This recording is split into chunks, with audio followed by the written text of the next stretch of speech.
Boa noite, segunda série do ensino médio. Eu sou a professora Luanda. Estamos começando mais uma aula de projeto de vida. Aqui ao meu lado, né, a maravilhosa professora Jennifer. Boa noite, tudo bem? Boa noite, Luanda. Boa noite a todos os estudantes da rede, os colegas professores, quem mais estiver assistindo. É sempre um prazer imenso acompanhar essas aulas de projeto de vida com a competentíssima, inteligente, né, muito sensível a professora Luanda.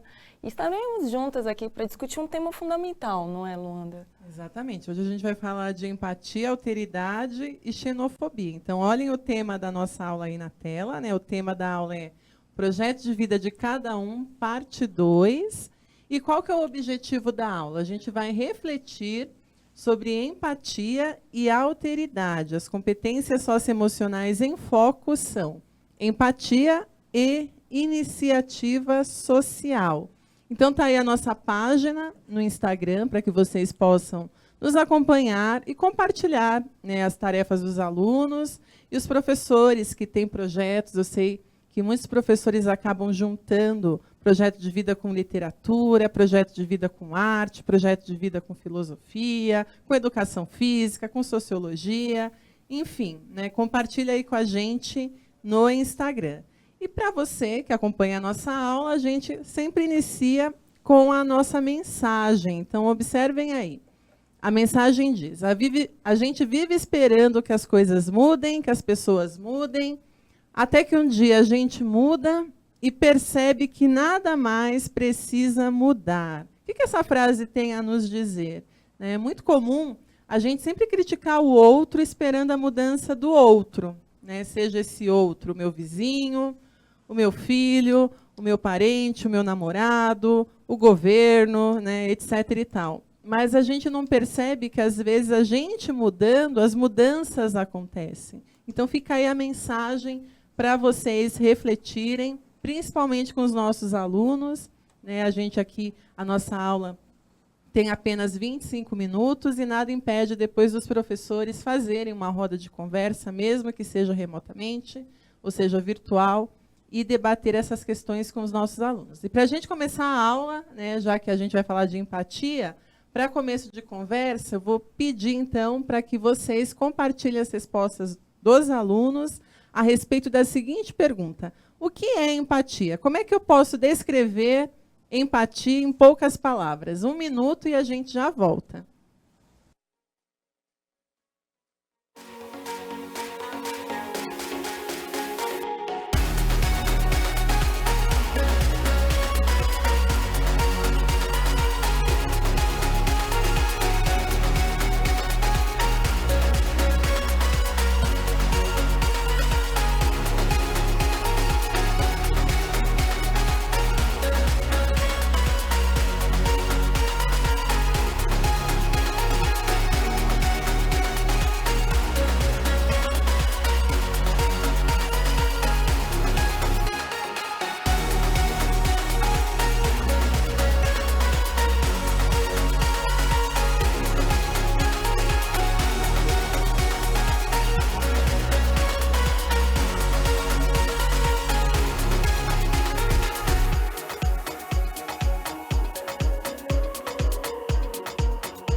Muitíssimo obrigada, é sempre muito importante aí a participação de todo mundo.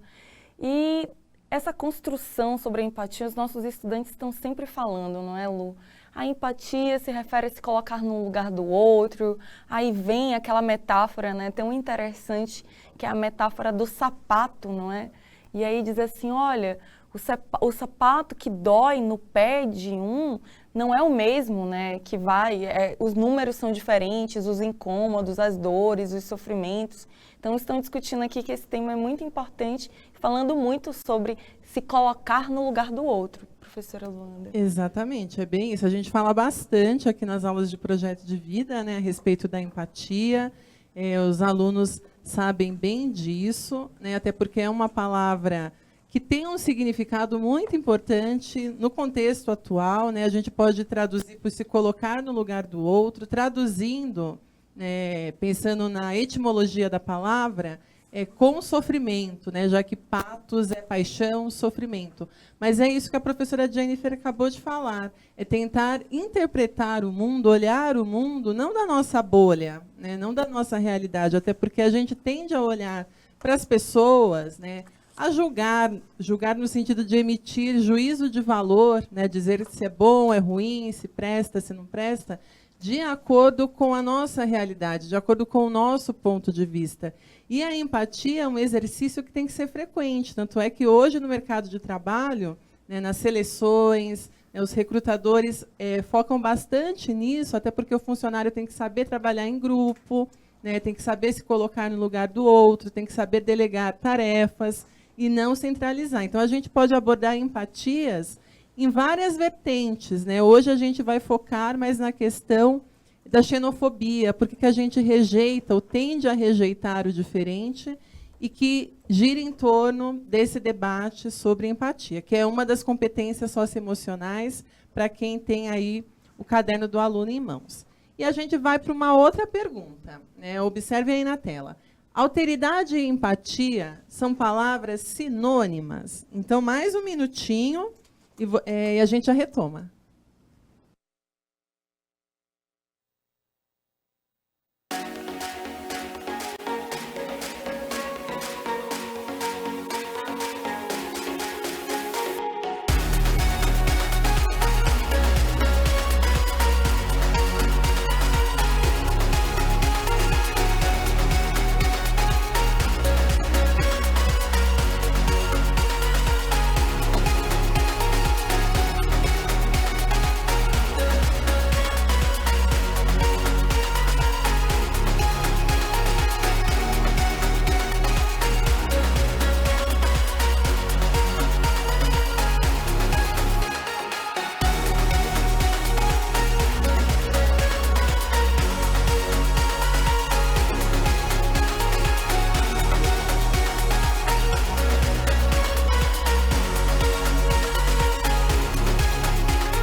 Pronto, nós temos aqui respostas extremamente elaboradas e com aqui relações e discordâncias sobre o texto, aí, o conceito de empatia e de alteridade.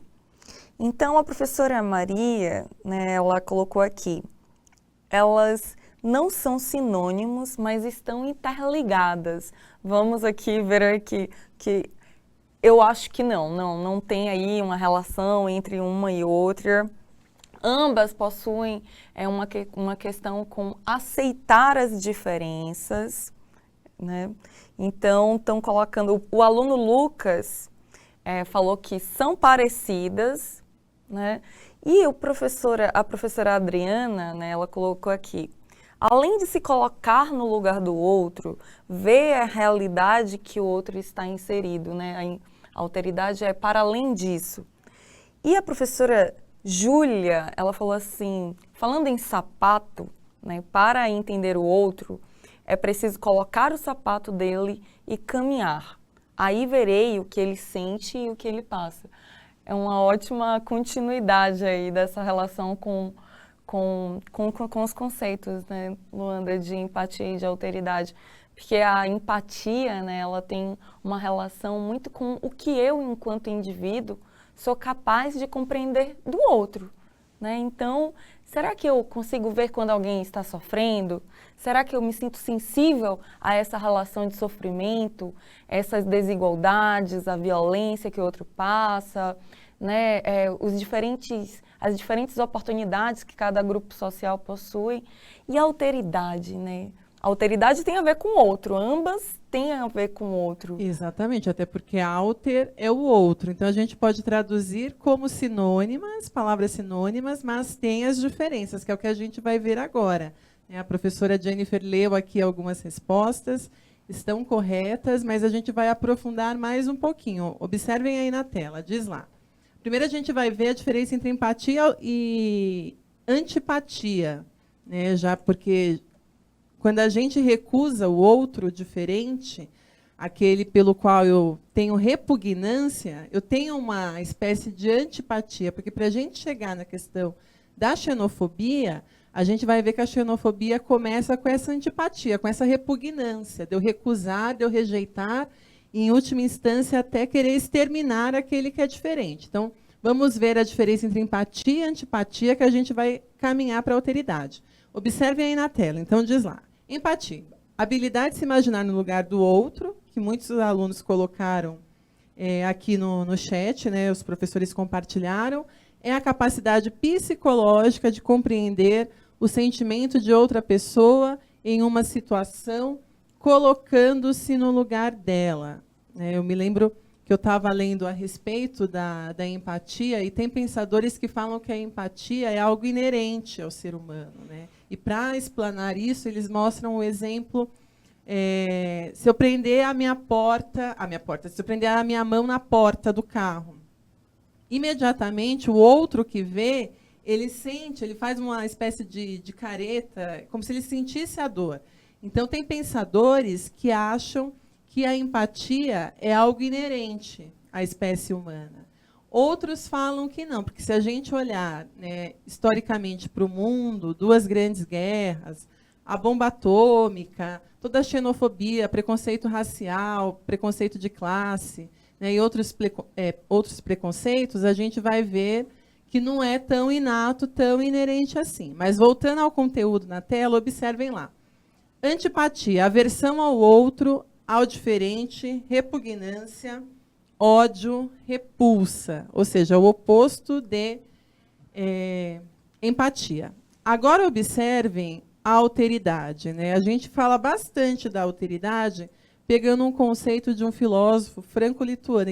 Ele nasceu na Lituânia, mas ele, por conta da Segunda Guerra Mundial, ele acaba adquirindo a cidadania francesa porque ele consegue fugir da guerra, que é o Emmanuel Levinas. E é ele quem vai elaborar o conceito de alteridade, pensando nessa questão das 2 grandes guerras que aconteceram no mundo. Há outras teorias, mas no currículo do aluno, né, principalmente de filosofia, se eu não me engano, até história, aborda a teoria do Emmanuel Levinas. E o que ele diz, a gente colocou aí na tela para vocês. Observem. Ser o outro, identidade e existência do outro. Além de se colocar no lugar do outro, a alteridade envolve reconhecer que existem culturas diferentes e que elas merecem respeito em sua integridade. Então, eu não vou me colocar apenas no lugar do outro. Eu vou reconhecer a diferença, né? Mesmo que eu não sinta o que o outro está sentindo, até porque é um exercício da imaginação, né, essa metáfora da gente calçar o calçado do outro, né, o tênis, o sapato apertado do outro, a gente faz isso através da imaginação. Mas nem sempre isso funciona, até porque as pessoas têm realidades diferentes, né? Então, o Levinas ele vai falar que eu devo respeitar o outro, mesmo na sua diferença, porque se eu respeitar a existência do outro, não querer eliminá-lo, discriminá-lo, né, excluí-lo socialmente, eu vou, aceitando a existência dele, eu estou afirmando a minha própria liberdade, a minha própria existência. Porque se eu recuso a existência do outro, consequentemente tem algum outro que recusa a minha existência, né? E acho que a sociologia foca muito nessa questão do respeito às diferenças. É que a gente tem que falar de empatia não só discursivamente, a gente tem que colocar isso em ação. Não adianta eu chegar numa entrevista de emprego e falar, eu sou bastante empático, né, e nas redes sociais soltar o verbo no sentido da discriminação, do preconceito, né, que é a sociedade atual que a gente vive. Então, eu preciso, mesmo nas suas diferenças, mesmo que eu não concorde com as diferentes culturas, com as diferentes crenças, com os diferentes valores, aquele outro que é diferente de mim, ele precisa ser respeitado na sua existência. Porque, respeitando a existência dele, lembrem-se que o Levinas ele passou pela Segunda Guerra Mundial, ele era judeu, né, ele perdeu a família dele inteira durante a guerra. Então, ele sente essa questão de eu exterminar aquele que é diferente. Ele é perseguido, né, ele é discriminado. Então, ele raciocina, ele teoriza de pensar em empatia, mas não só de me imaginar como sendo o outro, né? Porque muitas vezes a imaginação não supre tudo na questão dos direitos, né? Na questão do respeito. Mas se eu respeitar aquele outro na sua diferença, sem querer que ele desapareça da minha frente ou da existência, a gente faz com que a sociedade seja mais harmônica, mais justa, né? Uma empatia no sentido social. Observem aí que a gente coloca também a questão da xenofobia, né? Já que falar de alteridade e empatia faz com que a gente caia na xenofobia e em outros preconceitos, que diz lá, desconfiança do diferente, temor e antipatia por tudo que é estrangeiro. Fazer essa reflexão sobre a percepção de que a empatia está relacionada a uma palavra que está no nosso cotidiano, né? Todo mundo está desejando ser empático, uma vez que não ser empático, né, fala aí sobre uma individualidade extrema, é um tipo de violência com o outro. E a alteridade, como a Lu explicou muitíssimo bem, está relacionado com compreender as diferenças, e essas diferenças, vocês que estão aí assistindo as aulas de sociologia também, tem a ver com a cultura. Então, a alteridade, dentro da história da sociologia, muitas vezes está relacionada com aqueles primeiros viajantes, os jesuítas, no período das navegações, quando os europeus, portugueses principalmente, chegaram até o Brasil e encontraram as comunidades indígenas. Vejam, várias etnias, e era uma diferença muito expressiva.